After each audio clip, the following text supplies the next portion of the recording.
खेल जगत के सभी प्यारे श्रोताओं का आज के अंक में स्वागत है और मैं हूं आपका मेजबान आसिफ इकबाल। श्रोताओं, आज मेरे साथ जो मेहमान हैं उनको आपने काफ़ी प्यार दिया है। मैं जिसकी बात कर रहा हूं वो यूपी की T20 लीग में काशी रुद्राज के कोच थे और सुना है कि उनके पास कोई जादू की छड़ी है जिसको वो घुमाते हैं तो टीम जीतने लगती है। मैं बात कर रहा हूं कोच उबैद कमाल जी की। उबैद जी, आपका हमारे स्टूडियो में हार्दिक स्वागत और अभिनंदन है। शुक्रिया आसिफ साहब। दोस्तों, हम एशिया कप की और भारतीय टीम की भी बात करेंगे, लेकिन सबसे पहले अपने मेहमान से कुछ जानना चाहेंगे। उबैद जी, जैसा कि मैंने अभी कहा कि शायद आपके पास कोई जादू की छड़ी है या फिर आपने कोई ऐसा जादुई काढ़ा बनाकर अपने खिलाड़ियों को दिया कि जिससे वो जब जीत की पटरी पर दौड़े हैं तो फिर जीतते ही गए। ऐसा क्या किया आपने? सच तो ये है कि जादुई की छड़ी नहीं, बस ये कुदरत का करम के वो घड़ी हमारी सही टिक टिक कर रही है। ये जो हमने अभी काशी रुद्रा की टीम को जिताया है या आप सबने जीतते हुए देखा है, तो उसके पीछे रीजन ये है कि ये मैनेजमेंट की कड़ी मेहनत, और सिर्फ टूर्नामेंट में आपने खेलते हुए देखा है, बट इसकी तैयारी में अगर हम गहराई में जाएं तो इसके पीछे बड़ी कड़ी मेहनत है कई महीनों पहले की, एक एक बॉलर के पीछे और एक एक बैट्समैन के पीछे। सिर्फ मैनेजमेंट में कोचेस ही नहीं है बल्कि जो कोचेस को भी मैनेज करते हैं उन्होंने जो भूमिका अदा की है उसका तालमेल जो है वो खिलाड़ियों पे अपना एक रोल अदा किया और खिलाड़ियों ने फिर क्लियर माइंड से खेलते हुए हम ट्रॉफी को जीतने में सक्षम हुए। मैं रिकॉर्ड्स को देख रहा था तो मैंने देखा कि काशी रुद्राज का कोई ऐसा प्लेयर नहीं जिसने इंडिविजुअल लेवल पे कुछ बहुत अच्छा किया हो या बहुत आउटस्टैंडिंग किया हो। कहीं एक ये टीम का एफर्ट रहा जिसने विनिंग कॉम्बिनेशन बना दिया। हाँ जी, बिल्कुल, हमारा टीम कॉम्बिनेशन ही लाजवाब रहा। अगर मेहनत की है तो कॉम्बिनेशन के पीछे मेहनत की है, और जो मैंने अभी आपको बोला कि कई महीने पहले की मेहनत है जी, तो वो हमने एक एक खिलाड़ी के ऊपर फिटनेस पे काम किया और टीम की एकजुटता पे काम किया, यूनिटी पे काम किया, और यूनिटी का असर हुआ। बधाई के पात्र हैं, आपको पुनः बधाई। शुक्रिया, बहुत बहुत शुक्रिया। उबैद जी, जब कोचिंग की ही बात चली है तो एक सवाल कोचिंग से जुड़ा हुआ करेंगे कि सोशल मीडिया को हम देखते हैं तो ऐसा पाते हैं कि जो हमारे वर्तमान कोच हैं भारतीय टीम के गौतम गंभीर, उनको लेकर लोगों की राय काफ़ी बटी हुई रहती है। कुछ लोग बहुत सपोर्ट करते हैं, कुछ लोग काफ़ी आलोचना करते हैं, तो इसकी क्या वजह देखते हैं आप?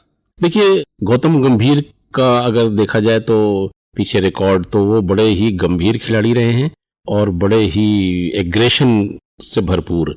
तो एग्रेशन उनमें ज़्यादा होने की वजह से उन्होंने अपने खेल जीवन में भी खेलते टाइम भारत के लिए बड़े अच्छे अच्छे मैचेस भी जीता है। बिल्कुल। और एग्रेशन इतना था कि कई मर्तबा मैंने देखा है कि एग्रेशन की वजह से उन्होंने भारत को सुर्खियों, हाँ, कहा जाता है कि भारत के जो खिलाड़ी थे वो बड़े सॉफ्ट होते थे, तो वो एग्रेशन की जब जरूरत थी तो उन्होंने ही इसमें काफी कुछ, ऐसे टीम का लेवल भी कभी कभी ऊपर चला जाता है। बिल्कुल, लेवल ले जाने के लिए ऊपर कभी कभी एग्रेशन दिखाना पड़ता है। जैसे ऑस्ट्रेलिया की टीम इसी एग्रेशन के बल पे काफी हद तक उन्होंने राज किया है काफी लंबे समय तक, और पाकिस्तान की टीम के बारे में भी देखा जाए तो एग्रेशन के बल पे ही उन्होंने काफी टाइम तक राज किया है क्रिकेट की दुनिया में। और अगर हम वेस्ट इंडीज की तरफ चले जाएं तो वहां भी आप देखिए उनके फास्ट बॉलर कितना ज्यादा उनमें एग्रेशन होता है, खून देखना ही पसंद करते थे वो पिच के ऊपर। लेकिन अब वो चीजें हमारे भारत के देखा जाए तो खिलाड़ियों में भी आ गया है, जिसकी सब सख्त जरूरत होती है वक्त पे। अगर आप में एग्रेशन नहीं है तो इसका मतलब पार्टिसिपेटर हो गए ना, फिर आप विनर थोड़ी हो सकते हैं, फिर तो आप तो पार्टिसिपेट करने वाले हो सकते हैं। उबैद जी, अभी जो आप गौतम गंभीर के तौर तरीके देख रहे हैं कोचिंग में, तो उससे आप कितना सहमत हैं? मैं देखा जाए तो मैं पूरी तरह से सहमत हो सकता हूँ, क्योंकि टीम, असल चीज तो होता है कोच का कि वो अपनी टीम को जीत दिलाए, और रिजल्ट दे रहे हैं, रिजल्ट वो दे रहे हैं। तो उनमें चूंकि ऑलरेडी एग्रेशन पहले से था तो इस वजह से वो उनके डिसीजन को लेकर कुछ लोग जरूर आलोचना करने वाले हो सकते हैं, बट मुझे लगता है कि टीम में उनकी उपयोगिता है और वो अच्छा काम कर रहे हैं। आने वाले टाइम में और भी जो मैचेस आप देखेंगे, सिर्फ इंग्लैंड में जाकर के टेस्ट सीरीज को बराबर करा के आना ही नहीं, और अभी पिछला मैच पाकिस्तान के खिलाफ भी हमारी टीम ने लाजवाब प्रदर्शन किया है। पाकिस्तान की टीम कहीं हमारे मुकाबले में दिखी ही नहीं। बिल्कुल। तो आप कैसे कह सकते हैं? ये भी है ना कि जब तक हम एक्सपेरिमेंट नहीं करेंगे तो हमें कैसे पता चलेगा कि क्या कॉम्बिनेशन होना चाहिए। अपनी डेप्थ का पता नहीं चलता। बिल्कुल। हमारे पास देखा जाए तो जब हम एक्सपेरिमेंट करते हैं तभी हमारी बेंच स्ट्रेंथ की कुव्वत का पता चलता है। उबैद जी, अब हम एशिया कप पर आते हैं कि एशिया कप शुरू हो चुका है। इंडिया ने 2 मैच जीत भी लिए हैं। अभी तक के एशिया कप का जो सफर है उसकी अपडेट थोड़ा सा हमारे श्रोताओं को दीजिए। देखा जाए तो एशिया कप में हमारी भारतीय टीम ने 2 मैच खेले हैं और दोनों मैच को बेहतरीन तरीके से जीता है। सिर्फ यूएई के खिलाफ ही नहीं, पाकिस्तान के खिलाफ। बल्कि पाकिस्तान के खिलाफ जो सबसे ज्यादा प्रेशर मैच होता है, जी। जिसमें एक एक भारतीय का मान सम्मान दांव पे होता है। बिल्कुल। और उसमें भी हमारी, जो कि पहले से हमें था कि हमारी भारतीय टीम इस वक्त बेस्ट टीम है, बेस्ट कॉम्बिनेशन है टीम में, तो उसको देखते हुए और जो मैंने देखा था इंटरनेशनल लेवल पे पाकिस्तान को इधर परफॉर्म करते हुए, तो उसके हिसाब से मुझे मालूम था कि भारतीय टीम पूरी तरह से उन पे हावी रहेगी। अच्छा उबैद जी, ऐसा भी देखा गया कि इस बार जो इंडिया पाकिस्तान का मैच हुआ उसमें वो रोमांच नहीं रहा जो परंपरागत रूप से इन दोनों देशों के खेल में दिखाई पड़ता है। देखिए, क्या इसकी वजह यह है कि पाकिस्तान की टीम अब ज्यादा कमजोर है? पहले 19-20 का फर्क होता था, अब 18-20 का फर्क है। सच्चाई यही है, पाकिस्तान की टीम में अब वो धार नहीं रही है जो आज से 5-10 साल पहले वसीम देखी अकरम, जाती थी। वकार यूनुस और शोएब अख्तर, और अब उनके आसपास भी कैलिबर के अब पाकिस्तानी खिलाड़ी कहीं से भी नहीं दिखाई देते। ना तो बैट्समैनों में वो धार है, ना तो बॉलरों में वो कमाल करने की क्षमता है। तो जाहिर सी बात है, ये आज की डेट में क्रिकेट को गांव-गांव में समझा जा रहा है। बिल्कुल, सुना नहीं जा रहा बल्कि देखा भी जा रहा है अच्छे तरीके से। हर जगह अवेलेबल है मैच देखने। तो एक गांव का युवा भी है और बुजुर्ग भी हैं, वो भी पूरा इंटरेस्ट रखते हैं और महिलाएं भी रखती हैं। और अब तो वुमेन्स क्रिकेट लाजवाब तरीके से दुनिया में खेली जा रही है। भारत में भी वुमेन्स क्रिकेट को बहुत बढ़ावा दिया जा रहा है। आईपीएल और क्या क्या सब कुछ हो रहा है वुमेन्स के लिए। उबैद जी, अभिषेक शर्मा की बात करें जो भारत के अभी ओपनिंग बैट्समैन हैं, नो डाउट टैलेंटेड प्लेयर हैं, विस्फोटक बल्लेबाज हैं। 2 मैच में एग्रेसिव बैटिंग की, लेकिन क्या जल्दबाजी कर गए? क्या 30 रन बनाए? अगर थोड़ा सा टाइम लेके खेलते तो 50 भी बनाते, जो उनके लिए भी अच्छा होता और टीम के लिए भी अच्छा होता। कह सकते हैं ये बात, लेकिन हकीकत कुछ और। मैं समझता हूं कि अभिषेक ने 20 ओवर क्रिकेट में 30 रन बनाना भी एक अच्छी कामयाबी कही जा सकती है, एक अच्छा स्टार्ट कहा जा सकता है एज ए ओपनर। अभिषेक की शैली लाजवाब है, टाइमिंग बेहद उम्दा है और एग्रेशन की भी कोई कमी उनमें नहीं है। उन्होंने, अगर हम देखें पाकिस्तान के खिलाफ, उन्होंने पहली बॉल पे चौका मारा और उसी ओवर में फिर एक छक्का भी मारा। यूएई के खिलाफ भी उन्होंने शुरुआत छक्के से की। लेफ्ट हैंड बैट्समैन होने का उसको एडवांटेज है, तो वो साफ तौर पे हम देख रहे हैं अभिषेक के अंदर कि वो जा रहे हैं और नई बॉल, पहला बॉल भी वो बड़े स्कोर में कन्वर्ट करने वाले दिख रहे हैं हमें। तो मुझे लगता है इनका बहुत लंबा कैरियर होगा और अभी बहुत सारी बड़ी इनिंगें भी देखने को मिलेगी। भारतीयों के लिए ये देखा जाए तो जायसवाल की जगह उनको दिया गया है। तो मैं उनके बॉडी लैंग्वेज की बात करूं तो उनकी जो कदकाठी है उसका पूरा भरपूर इस्तेमाल कर रहे हैं वो। भारत का अगला मैच ओमान से है 19 सितंबर को। इस मैच में जो भारत के मध्यक्रम के बल्लेबाज है जिनको अभी तक इतना मौका नहीं मिला, जैसे संजू सैमसन हैं, हार्दिक पांड्या हैं, अक्षर पटेल हैं, क्या इनको ओमान के खिलाफ मैच में ऊपर 3 या 4 नंबर पे भेजा जा सकता है जिससे इनकी भी टेस्टिंग हो जाए? एशिया कप में जो मैं देख रहा हूँ, एक ही टीम थी जो पूरी तरह से भारतीय खिलाड़ियों से मुकाबला करने की हैसियत में हो सकती थी, बट जब देखा जाए तो पाकिस्तान की टीम बहुत कमजोर हो चुकी है। तो यहाँ तो कोई मुकाबला मुझे नहीं लगता किसी टीम के साथ बहुत ऐसा टेढ़ा है। तो ऐसे में हो सकता है इस वजह से कि टीमें और हल्की हैं, बेंच स्ट्रेंथ को आजमाया जाए। पर यहाँ आजमाने की बात मैं इसलिए नहीं कहूंगा क्योंकि जो बेंच स्ट्रेंथ की बात कर रहे हैं, आप नाम ले रहे हैं, वो सब ऑलरेडी बड़े लंबे समय से खेल रहे हैं। तो ऐसा कुछ उनको देखना नहीं है और यंग टैलेंट जिन्हें मौका दिया जा रहा है वो मैच में अच्छा प्रदर्शन कर रहे हैं, प्रेशर मैच में अच्छा कर चुके हैं। तो अब आगे के मैच में तो कोई ऐसा प्रेशर नहीं है। और टीम में अर्शदीप सिंह भी हैं, रिंकू सिंह भी हैं, जो फिलहाल प्लेइंग 11 से बाहर हैं। क्या इनको भी मौका दिया जाना चाहिए और अगर दिया जाए तो किन खिलाड़ियों की जगह पे? देखिए, किसी खिलाड़ी को हटाकर इनको अगर जगह मिलती है तो मैं समझता हूँ वो बॉलर की जगह बॉलर को मिलती है और बैट्समैन की जगह बैट्समैन। तो रिंकू सिंह अच्छा प्रदर्शन करके गए हैं यहाँ से